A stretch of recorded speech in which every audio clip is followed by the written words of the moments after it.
Hi, everyone. Thank you for joining us today. We will begin this webinar shortly.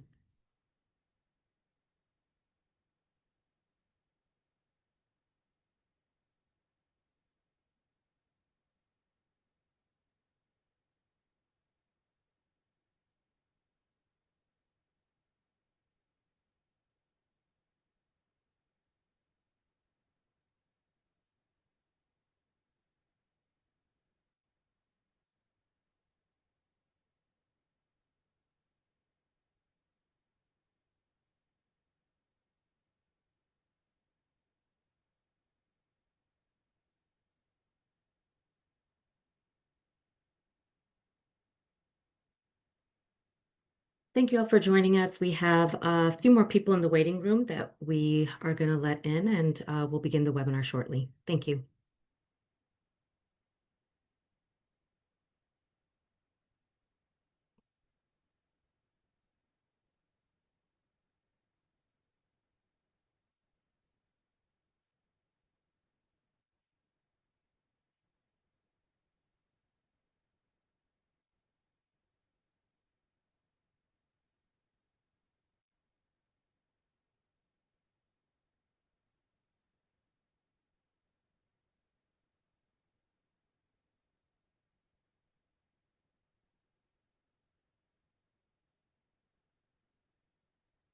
Hi, everyone. Thank you so much for joining us today. We still have a few more people trickling in to the webinar, but we wanted to take a moment to thank you for joining us for the Streamlined Environmental Review and Permitting for Broadband, a Roadmap webinar. I'm going to invite our panelists to come on screen so I can introduce them.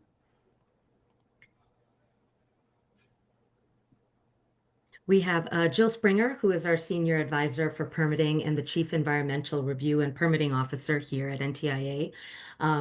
We'll also be hearing from Amanda Pereira, who is our Environmental Program Officer and EHP Team Lead, and then Eric Forsch, who is our Federal Program Officer for Idaho and Oregon, and he is also the permitting lead and the permitting Tiger Team lead.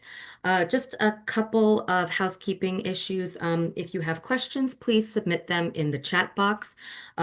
Jill and Amanda will be going through the presentation and we'll take questions at the end of the webinar. Also, there was a question about a recording. We will be emailing the recording to all attendees within 24 hours of the webinar, and it'll also be posted on our past events site, and I'll drop the link to that in the chat. Without any further ado, I will hand it over to Jill.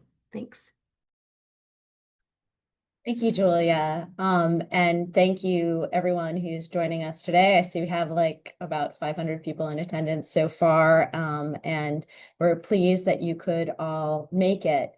So I think if we can get started with the slides, we have a lot of material to cover and want to leave some time for questions as well. So NTIA has been working for more than the past 2 years to streamline broadband permitting, both in terms of environmental review requirements that NTIA has for our grant programs, and then working with federal and other permitting agencies to try to identify and implement streamlined solutions to help projects get deployed as quickly as possible. So I want to acknowledge from the beginning that we have a wide range of folks in the audience today. NTIA administers a number of grant programs, the Tribal Broadband Connectivity Program, the Middle Mile Program, Broadband Infrastructure Program. These are grant programs where we make grants directly to project recipients who are working directly with members of Amanda's team, environmental program officers. We also are about to begin working, we're very excited about it, with the state broadband offices and the territorial broadband offices that are implementing the BEAD program.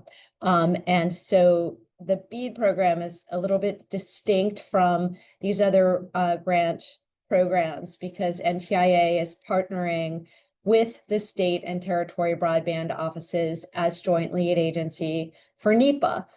in order to provide the states the maximum amount of scheduling control for environmental reviews. And we're supporting them directly with our environmental team and our federal program officers and my team that works directly on permitting here. So in the course of the presentation, you will see a lot of streamlining measures that are applicable across the board, not only in some cases to NTIA's broadband programs, but we've tried to implement solutions that are available to other federal agencies as well. So if you are receiving funding, for example, from the Rural Utility Service or another federal source, we will flag where the streamline measures that we're talking about today might be applied in those cases as well. So when we talk about broadband permitting, we have been working kind of in 3 different work streams. The first one is NTIA's own National Environmental Policy Act approvals and the associated statutory requirements that are under that NEPA umbrella. And a lot of the tools that we're talking about today are directly functioning to expedite those environmental reviews. Then other federal approvals, we have worked with other federal agencies like the Fish and Wildlife Service, the Advisory Council on Historic Preservation, and others to try to expedite the types of permits, including right-of-way permits and resource permits that are necessary to deploy broadband. And then the third area, NTIA obviously has the lease control, but we have a lot of great partnerships with state, local, and private entities who are involved in the permitting and authorizations for those type of approvals. So next slide, please.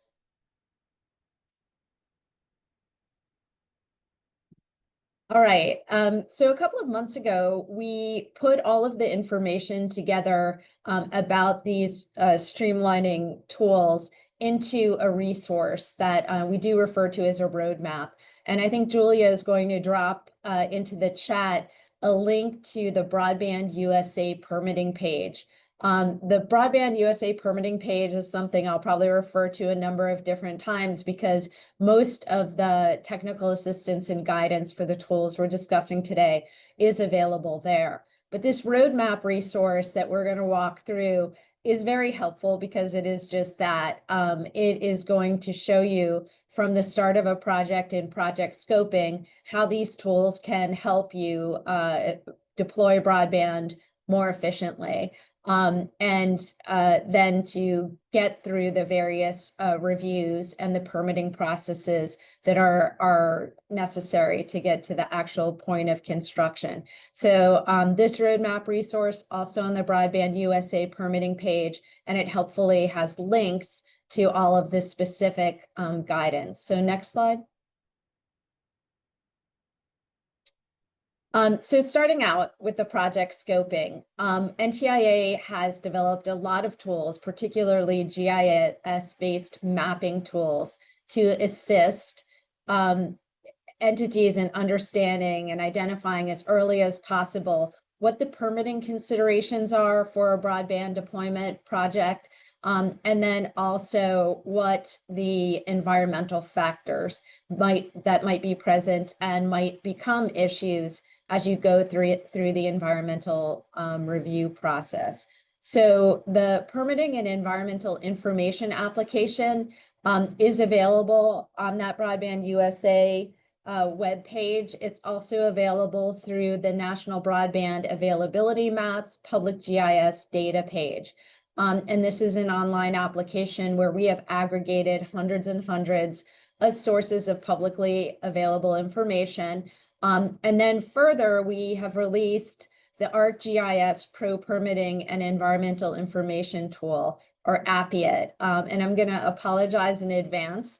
In the environmental field in general, and particularly with our tools, we do have a number of different somewhat clunky acronyms, but in the interest of time, probably defer to using them. So APIIT includes all of the layers in that permitting and environmental information application. as well as the Appiate tool. And that enables users to input a project area and identify the overlapping permit layers and generate a CSV report to identify what permits are required. And that can be a linear project. It also can be a shape file. You can download the Appiate tool on our website as well. And there is for both the permitting tool and Appiate instructional videos that we've provided that will assist people if you, like me, are not as adept at this, will assist you in getting through these tools. So again, Julia is going to drop a link to the Broadband USA permitting page in the chat. And if you go onto that page and actually go into the roadmap resource here, you'll have direct links to all of the tools we're talking about today. Also, a tool that's specific for BEAD to BEAD is guidance on milestone schedules, NEPA milestone schedules for BEAD.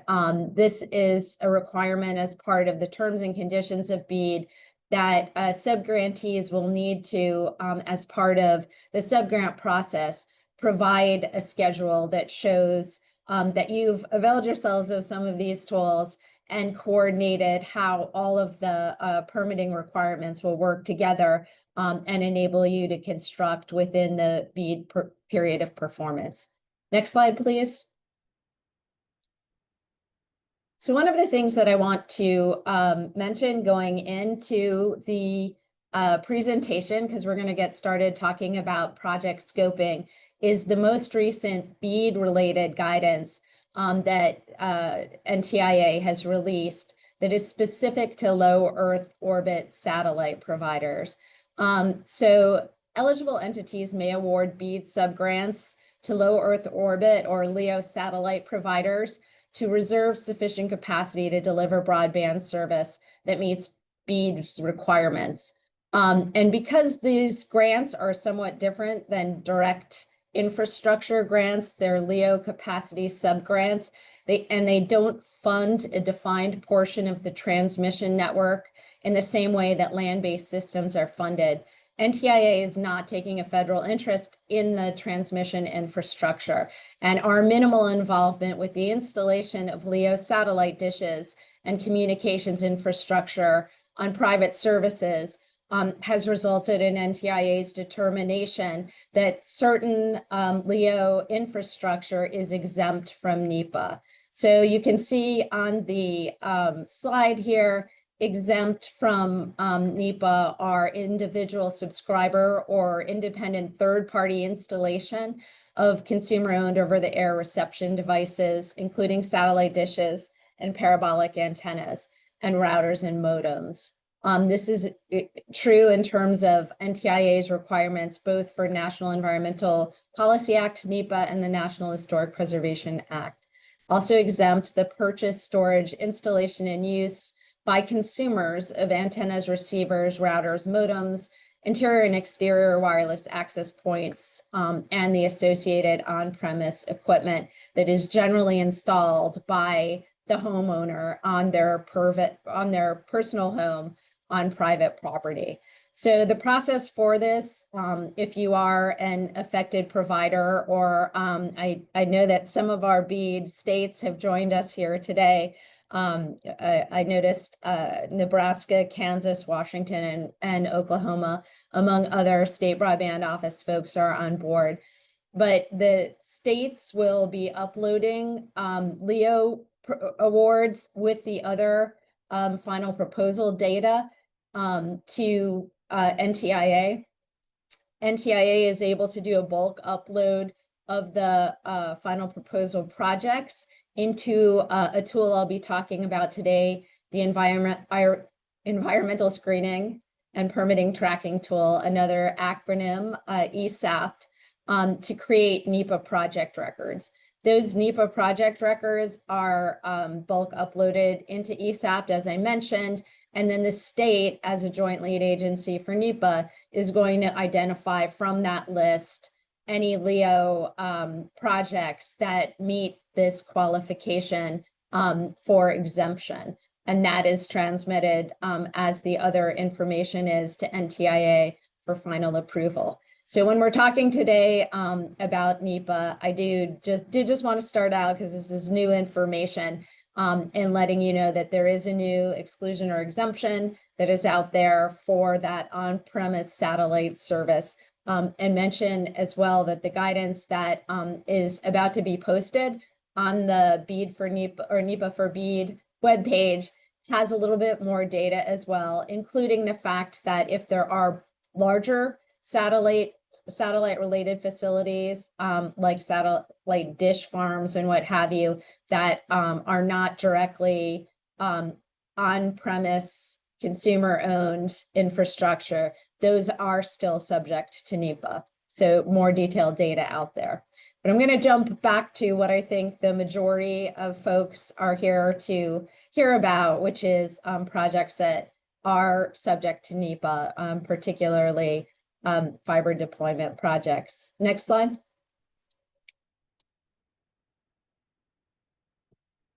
So we wanted to start with the project scoping and take a look at some of these tools, try to go through this fairly quickly.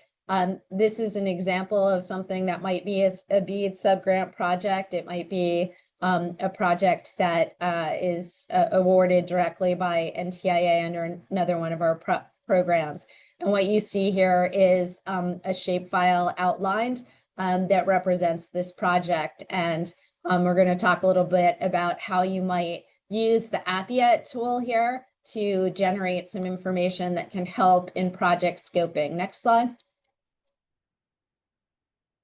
So uploading that shapefile into APIA is going to generate a mapped report with a legend that's going to identify a number of different layers that are very helpful to you in both identifying what permit implications your project might have, and then also some of the resource implications. And so what you can see here is that this project, at least the outline of which, is incorporating lands under the Forest Services jurisdiction. There are some BIA lands that are within here. In addition, there are other resource areas that are identified that range from historic properties to wetlands, and there is some endangered species data as well that can be gleaned through the APIA screening. Next slide. So again, using the APIA tool, you can run a report that is going to identify the category of permitting that is implicated in your project area, the layer's name, and then the specific area name, so that if you're putting together a project schedule, one of the NEPA milestone schedules that I mentioned, if you're talking about a BEAD project, or if you're generally putting together an environmental assessment schedule for another NTIA grant program, this is going to be very helpful in kind of fleshing out what your scheduling considerations are. Next slide.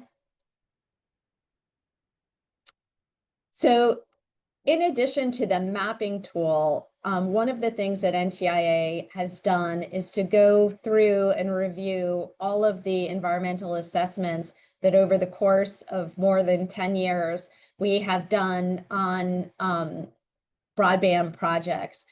We have never had to do an environmental impact statement for a broadband project, but coming out of some of the findings of no significant impact and the environmental assessment data, we have had in certain cases to put conditions on our findings of no significant impact, or FONSIs. We've put all of the information, kind of culled through it to develop a best management practices and mitigation measures document that is available on that Broadband USA permitting page, that will show you in the case of different environmental resource areas, if you see that an environmentally sensitive or protected area or resource might be in your project area, how you might approach deployment to avoid, minimize, or mitigate impacts and allow us still to be able to categorically exclude your deployment. So you can use APIA outputs in combination with our best management practices document to help you, avoid federal permits. In some cases, you'll be able to see that there might be a federal resource or facility on one side of the road, where switching your deployment to the other side of the road potentially could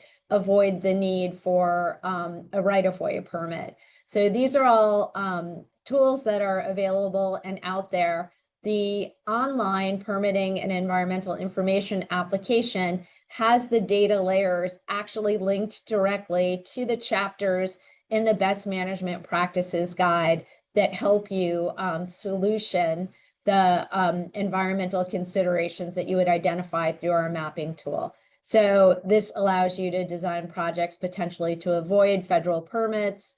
You can alter routes. You could also help to identify where federal land managing agencies have already established rights of ways that it is easier and quicker for them to permit.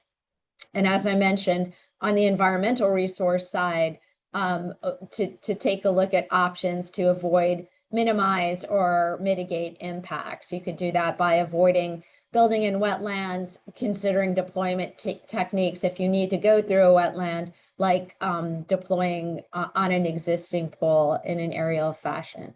Next slide. So all of this information, all of this kind of pre-planning scoping is something that we really, really encourage you to do in advance of the first key thing that is critical to getting started and to getting through environmental review, which is developing an accurate and complete project description and mapping that supports all of the environmental reviews, consultations, and will also be necessary as you go into the application period and for right-of-way and resource permits. So you need to describe what the project is in specific detail, provide a physical description of the site and surrounding area, basically the specific addresses where the project is proposed, and how the project's going to be implemented, like what are the deployment methods, what are the construction methods, what are the widths of rights of way. And again, the narrative project description and the project map are really key as you get started in the environmental review areas that we're going to continue to talk about. Next slide. So as the first area that this can assist you with is in the National Historic Preservation Act, Section 106 review. So Section 106 reviews are under the general jurisdiction of the Advisory Council on Historic Preservation. That's the federal agency that sets the Section 106 rules. And the Section 106 review process involves consultation with a state or tribal historic preservation officer and other consulting parties. Consulting parties may be tribes that are aware of historic properties of cultural or religious significance in an area, or local historic societies or what have you. For Section 106 purposes, the resources that NTIA has released to assist in expediting review, the first is a Section 106 delegation memo. This memo is available on the Broadband USA permitting webpage in the Environmental and Historic Preservation section. It allows NTIA grant recipients to work directly with the state historic preservation officers to initiate Section 106 review, to identify historic properties, and to make effect determinations. So the memo establishes that applicants for NTIA grants and awards will be working directly with SHPOs.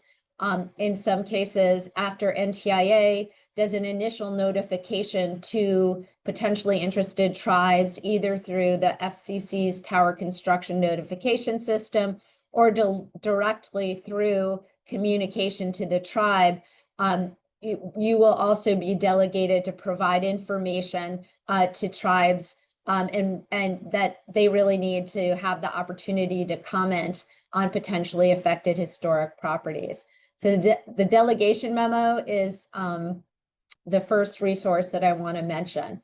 So working with the Advisory Council on Historic Preservation, actually over the course of the past decade, the ACHP has developed a number of different streamlining measures that are based on the realization that broadband deployments generally have minimal potential to adversely affect historic properties. So the first one is a program comment that eliminates the duplicative review of wireless facilities that are subject to or excluded from Section 106 under the Federal Communications Commission's national programmatic agreements. So that program comment is something that can help you if you have towers that are part of your project to just do Section 106 once. It removes NTIA's responsibility, so the expedited FCC process with a Form 620 or Form 621 for a co-location would be what you would complete for a tower project. In addition, more recently, the Advisory Council has expanded the availability of a tool that they released after the Recovery Act broadband grant programs. Their initial program comment to expedite broadband deployment on federal lands recognized from the basis of all of the reviews, the history of more than 200 reviews that NTIA did, and many that the Rural Utility Service had done of fiber and other deployments, that almost always broadband deployments can avoid adverse effects through certain best management practices and mitigations.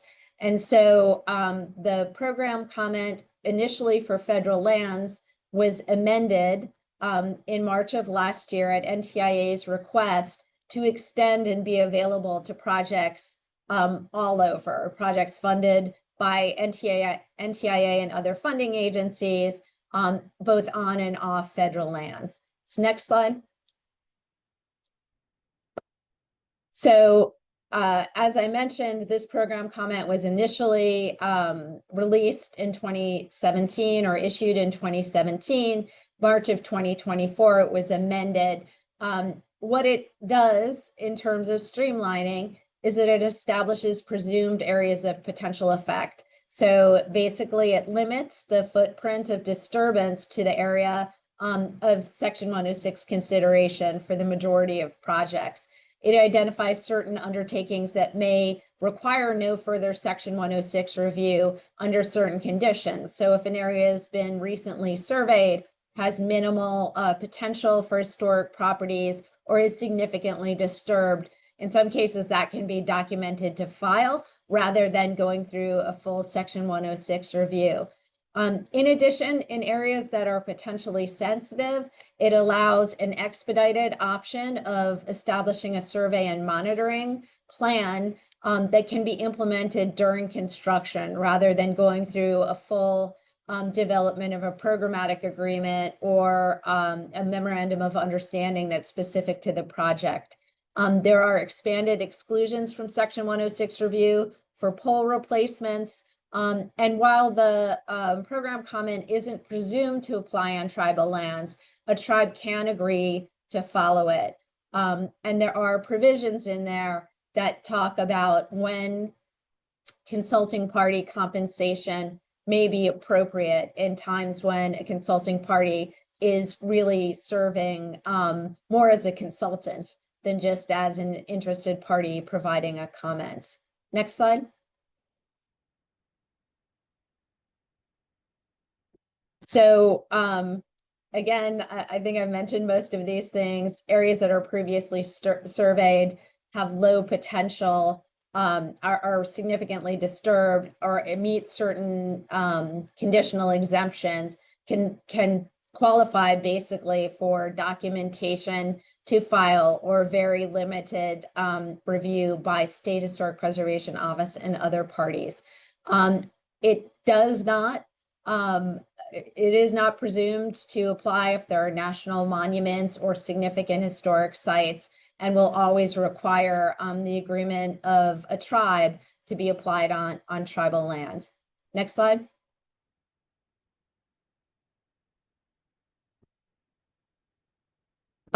So we are about to release a form to assist with the streamlined program comment steps, which involve confirming that the program comment would apply, NTIA's support in the tribal notification process, including indicating which tribes might need to be followed up with, the establishment of a presumed area of potential effect.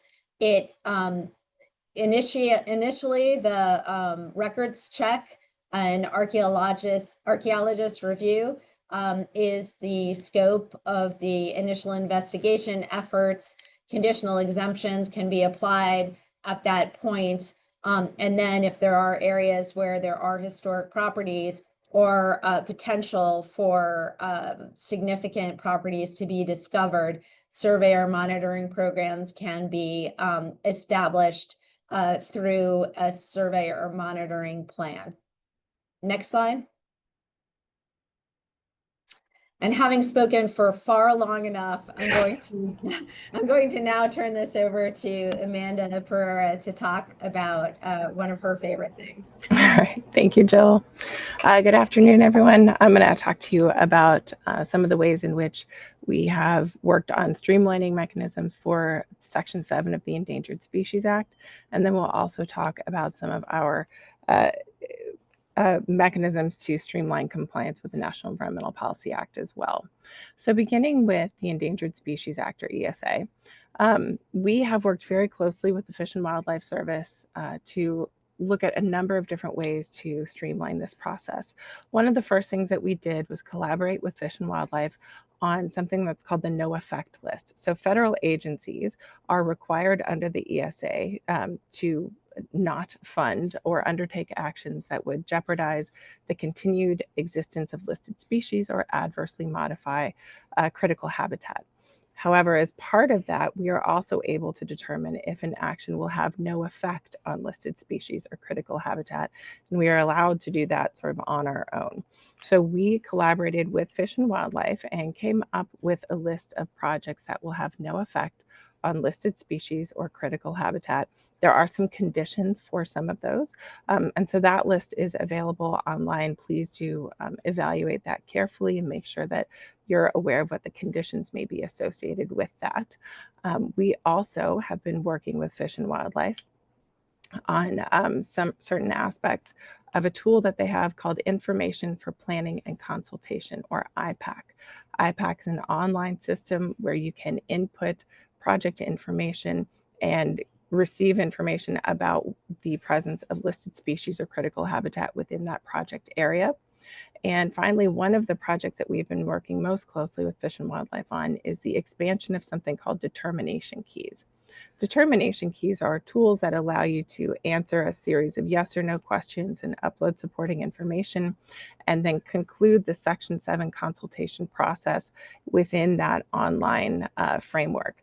And so we'll talk a little bit more about how that can be useful in terms of streamlining the process and helping us to eliminate some time-consuming and resource-intensive wait times. Next slide, please. All right, so I'm going to go through the steps of a streamlined ESA compliance process. There are a few caveats that I'll provide at the end, but in general, the first thing you would do is review the non-federal designation memo, wherein NTIA did say that our grant recipients are empowered to initiate informal consultation with the Fish and Wildlife Service for Section 7 consultation. And that also contains the no effect list. So again, evaluate that list and see if your proposed projects potentially fall within those project types that we've determined would have no effect. And if so, you can stop there.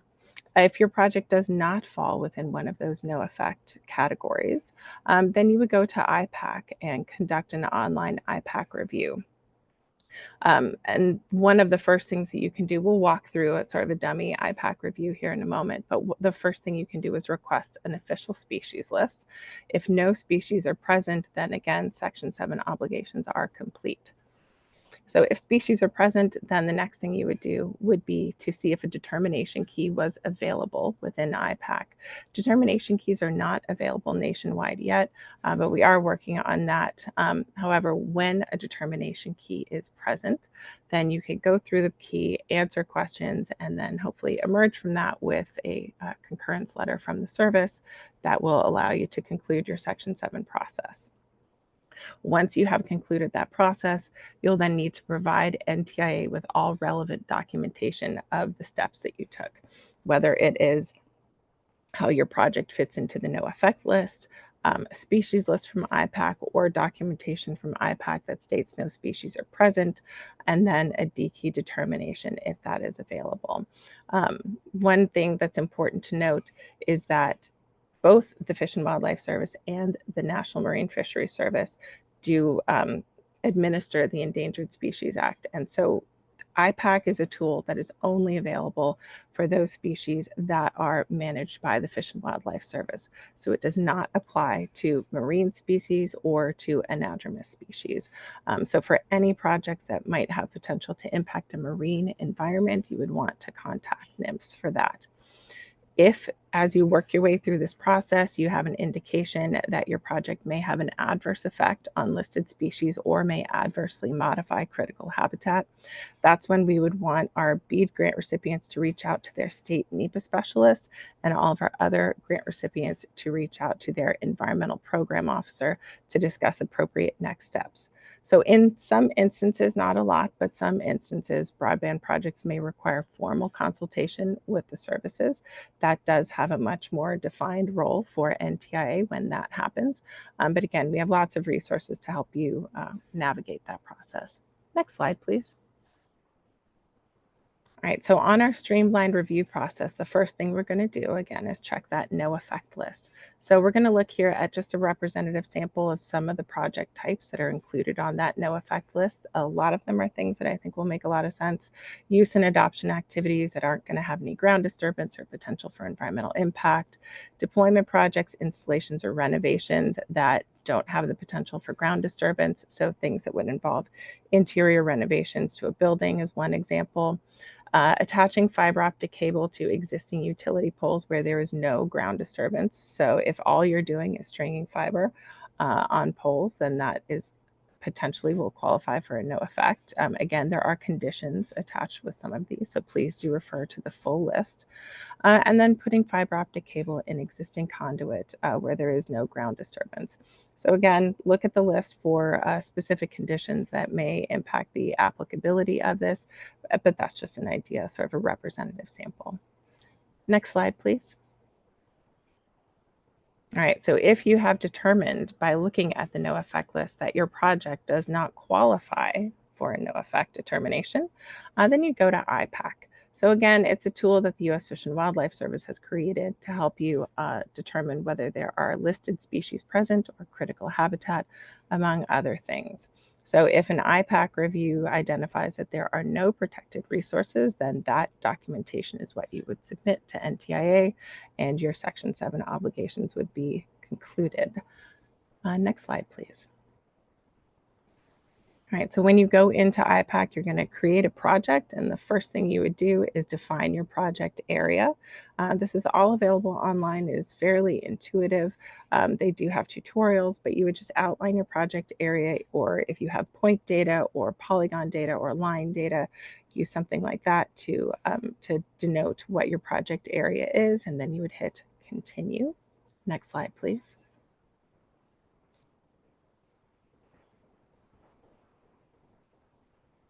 Next, there we go. Once you have that, then you can look at several pieces of information. So I'm going to point out something that we're going to come back to in a second. If you look in the top right where it says what's next, there's that little blue bar that says resume review. So we'll come back to that in a second.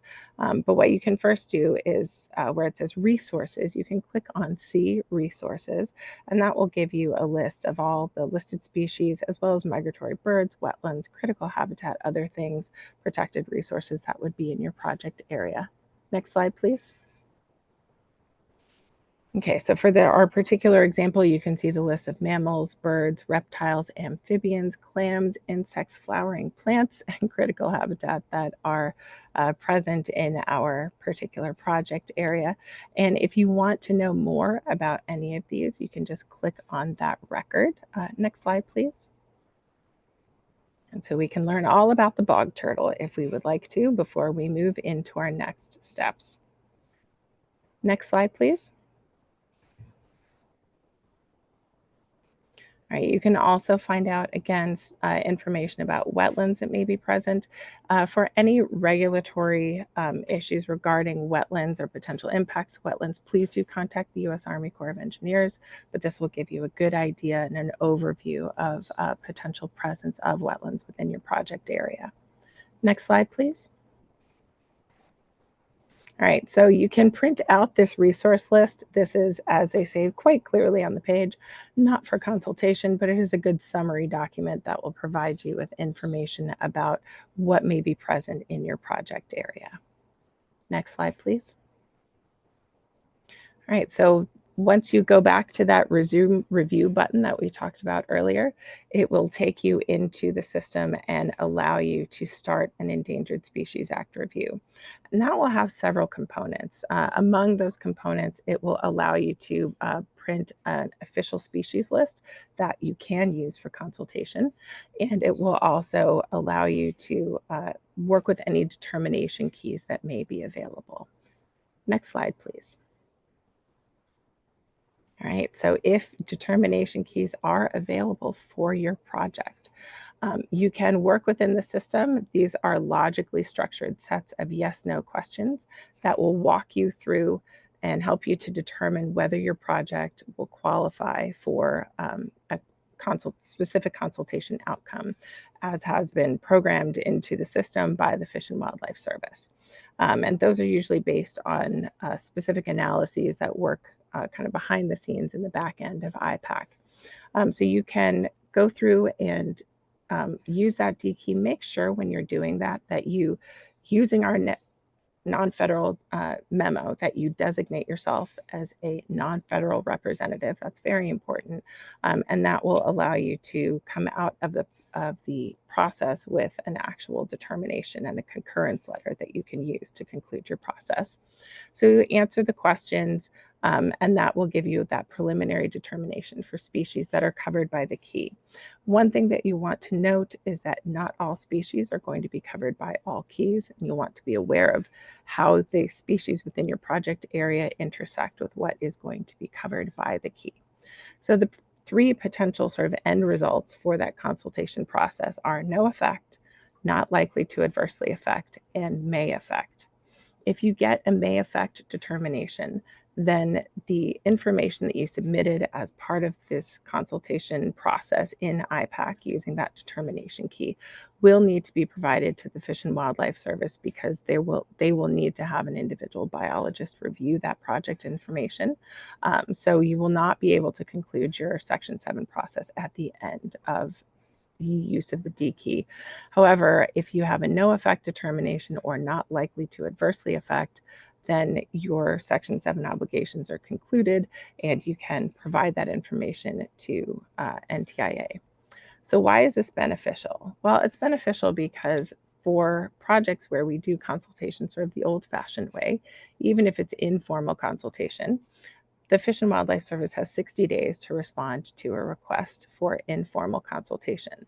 And if that 60 days results in a not likely to adversely affect determination, that's great, but it also means that if you had been able to use a D key, you could have maybe gotten through that in an hour. And so it represents a massive time savings. It's been a tremendous contribution by the Fish and Wildlife Service, and it's been a really great partnership that we are working on expanding this throughout the country. And over the last 5 years, the IPEC system has processed over 175,000 D-key entries. So it really has been a very significant time savings and something that we're really proud of in our work with them. Next slide, please. All right, so you can see where we have D-keys that are already established. You can see where there are D-keys that are in beta testing, and that is something that our team works with as well. You can see where there are field offices that have limited or partial D-key coverage, whether it's a D-key that will only apply to no effect determinations, or it's one that maybe only part of the state has D-key coverage because there are only certain field offices who've implemented them. So we are working closely with Fish and Wildlife, as I've mentioned, to make sure that we can spread this throughout the country and have that whole map turn blue. So we are working on it right now. And so we have more D-keys that are coming online for testing every day. Next slide, please. All right, so here is just an example of one of our no effect D-keys, and it's the federally insured loan and grant project requests. So D-keys have a certain project types that they may be associated with, or certain federal agencies that may be able to use them. And as a grant recipient of NTIA, you would qualify in that sense, but you want to make sure that you're looking at a D-key that applies to broadband actions. And so you'll find that out as you're setting it up within the system. But we're going to look at a federally insured loan and grant project request really quickly. So let's move to the next slide, please. So you can see how we have gone through these yes/no questions and then have arrived at a no effect determination. And so when you get through to there and you click save and continue, then you'll be able to produce official correspondence from the appropriate field office that will document the conclusion of this process. Next slide, please. All right, so we're going to talk a little bit now. We're going to shift gears and talk about NEPA tools and efficiencies. So one of the first things that NTIA did is we established 30 new categorical exclusions and adopted 6 categorical exclusions from the First Responder Network Authority. So we'll talk a tiny bit about what categorical exclusions are on our next slide, but they are a streamlined way to comply with the National Environmental Policy Act. There's also the best management practices that Jill spoke about earlier. And then we have the tiered environmental assessment template that allows us to conduct environmental assessments where they are required in a very targeted and streamlined way, leveraging previous analysis that comes from the First Responder Network Authority's programmatic environmental impact statements, which is quite a mouthful. But the FirstNet PEIS is examined in all 56 states and territories, the impact of deploying the nationwide public safety broadband network. And as you can imagine, there's quite a lot of overlap from that nationwide broadband network with a lot of the broadband deployment efforts that are funded by NTIA grant programs. So we are able to leverage those and take advantage of that existing analysis. And we'll talk about how we do that in just a minute. Next slide, please. Okay, so I see that we are running short on time. I'm going to go through this as briefly as possible, but we're happy to take questions. So categorical exclusion, or a CADEX, or CE, you can call it anything you want, is a category of actions that the federal agency has determined will not have a significant impact on the environment. So you need to, if you're going to apply a categorical exclusion to an action, which is something that we can do for quite a large number of projects, you need to first evaluate them for what we call extraordinary circumstances. Extraordinary circumstances are characteristics of an action that mean that maybe a categorical exclusion is not quite appropriate. And those are often things like impacts to sensitive resources and so forth. All of this is available in our NEPA procedures, which are available online.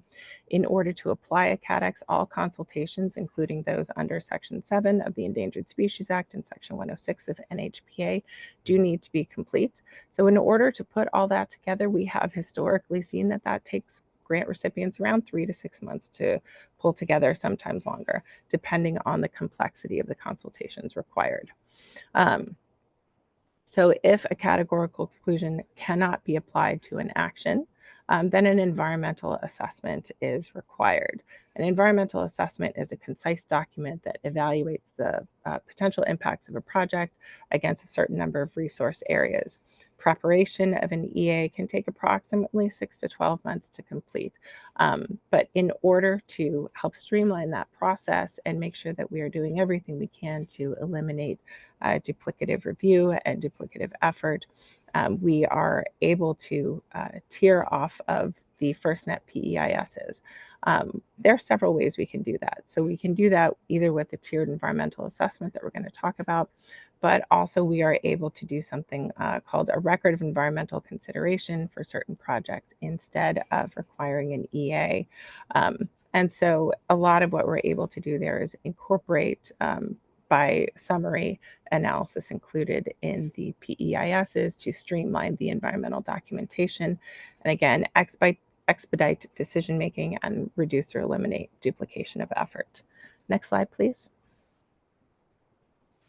All right, so completing a tiered EA, it is a tabular format, so it provides a concise document where it has suggested text and suggested references within the PEISs, and it helps to really provide a very streamlined but still technically sufficient and accurate format to develop an environmental assessment. Again, relevant analyses from existing documents, programmatic documents such as the FirstNet PEISs, can be used to help create the content, and NTIA has adopted those, so we have those at our disposal.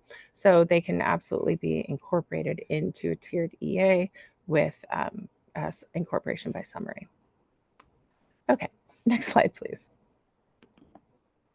All right, so we do have guidance available on National Environmental Policy Act compliance and tiering as well that will apply to projects for all of our broadband programs. And you can see we do want to use tiering to the extent possible in order to streamline and make sure that we are helping folks get through these compliance requirements as efficiently as possible. And with that, I will turn it back over to Jill. Thank you. Thanks, Amanda. Let's continue on. Okay, so I had mentioned at the beginning, there are a couple of tools that are specific to BEAD. One, as I mentioned, we are working as joint lead agencies with the state or territory broadband offices that are administering the BEAD program. And so your state or territory broadband office will have one or more NEPA specialists, either on staff, contracted, or associated in their state agency, to be advising on NEPA requirements, and also to prepare it to supervise or to substantially review the documents that we've talked about today that you'll be generating as part of the environmental review for BEAD projects.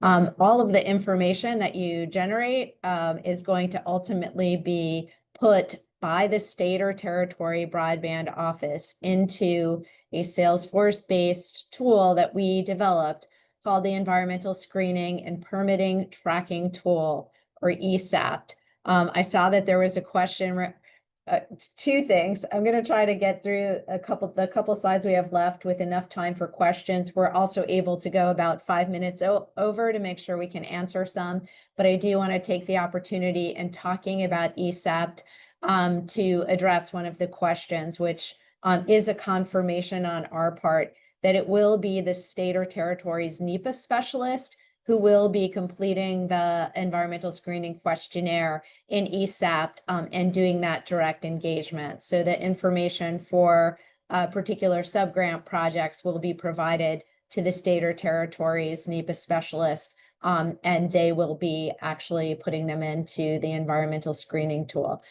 This is a great resource. Basically, we are using permitting tech to be able to assist the states in very quickly identifying what categorical exclusions might apply to a project, and then paperlessly transmitting to us the results of the different reviews. So in some cases, it might be documentation of the Section 106 review. It would be the IPAC or documentation that maybe your project was on the no consultation list for Section 7. That information's transmitted through the state and through ESAPT to us so that we can very quickly access that. In transmitting, once the NEPA specialist from the state certifies that they believe that the categorical exclusion should be applied and transmits it to NTIA, it comes to us with a draft NEPA categorical exclusion decision memo. So that is what our administrator, Ariel Roth, was referring to as the system actually determining the CADXs that might apply, which are certified by the state and then ultimately approved by NTIA. We believe that this will move very, very quickly because we've programmed the logic that underlies the questionnaires, and we will have access to very quickly review the documentation. So next slide. We also have a whole range of other resources that are out there. I've seen the links to various web pages put out there. The broadband permitting resources cover a whole range of different topics. Permitting roundtables is a tool that we are working with the states and territories to develop in every state and territory to support federal and other permitting. So these would be a routine cadence of meetings of federal and other permitting officials to address any project-specific permitting delays or challenges on a routine basis. So that's something that we are working with the states to set up. And then within ESAPT, those milestone NEPA schedules that subgrantees for BEAD will be providing to the state can actually be tracked as permit requirements on a dashboard. And so there is a permitting dashboard that measures potential or anticipated permitting timelines that a provider would provide against those statutory and other deadlines and review times that our federal partners presented to us in the interagency broadband permitting summit that we held last July. And if you have not taken a look at that resource, also available on the permitting page, there is a presentation by 13 different permitting agencies on what, how to get through a Fish and Wildlife Service special uses permit, or how to work with a park service. So I encourage you to take a look at those resources as well. Next slide. All right, there's a range of different types of permitting. And as I mentioned, for federal permitting, a great thing to do is to go onto our website and take a look at the resources that we've put out there in terms of the recordings from the interagency summit that we had. Next slide. And then the permitting roundtables, again, I think I'm going to race to the end because we would like to address a few questions. So if we could just fast forward. I've seen asked in the slides, or in the question and answer box, we will be providing these slides. And I believe that a recording of the presentation will be available as well. Next slide. There's an implementation guide that we've provided to federal program officers to work with the states in implementing permitting roundtables. And I think we have a final slide. Next. Which is just to encourage everybody, as you get through NEPA, make sure that if there are conditions on the determinations that you've gotten in your environmental reviews, that those are tracked, particularly as you move into construction documents. if there were specific award conditions on your grant associated with environmental reviews, that those are removed, and that you do obtain any federal, state, or local permits that and other authorizations that are required for construction.